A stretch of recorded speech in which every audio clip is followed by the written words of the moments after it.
Assalamu alaikum friends, welcome to my YouTube channel English Vocabulary. I am Muhammad Kamil.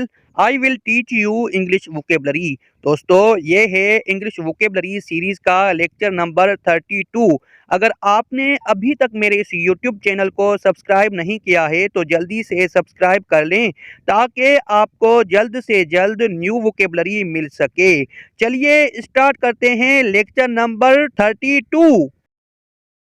Food. Food का मतलब है खुराक। खुराक को इंग्लिश में फूड कहा जाता है। फोर्स। फोर्स का मतलब है ताकत। ताकत को इंग्लिश में फोर्स कहा जाता है। फॉर्म। फॉर्म का मतलब है शिकल। शिकल को इंग्लिश में फॉर्म कहा जाता है। फ्रेंड। फ्रेंड का मतलब है दोस्त। दोस्त को इंग्लिश में फ्रेंड कहा जाता है। फ्रंट। फ्रंट का मतलब है आगे। आगे को इंग्लिश में फ्रंट कहा जाता है। फ्रूट। फ्रूट का मतलब है फल। फल को इंग्लिश में फ्रूट कहा जाता है। डाउट। डाउट का मतलब है शक। शक को इंग्लिश में डाउट कहा जाता है। ड्रिंक। ड्रिंक का मतलब है मशरूब। मशरूब को इंग्लिश में ड्रिंक कहा जाता है। डस्ट। डस्ट का मतलब है मट्टी। मट्टी को इंग्लिश में डस्ट कहा जाता है।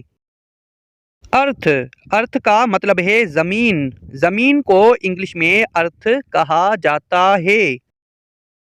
एज। एज का मतलब है किनारा। किनारे को इंग्लिश में एज कहा जाता है। कंट्री। कंट्री का मतलब है मुल्क। मुल्क को इंग्लिश में कंट्री कहा जाता है।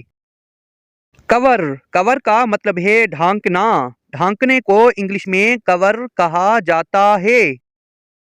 क्रैक। क्रैक का मतलब है शगाफ। शगाफ को इंग्लिश में क्रैक कहा जाता है।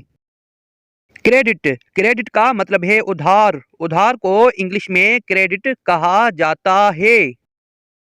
क्राइम। क्राइम का मतलब है जुर्म। जुर्म को इंग्लिश में क्राइम कहा जाता है। क्रश।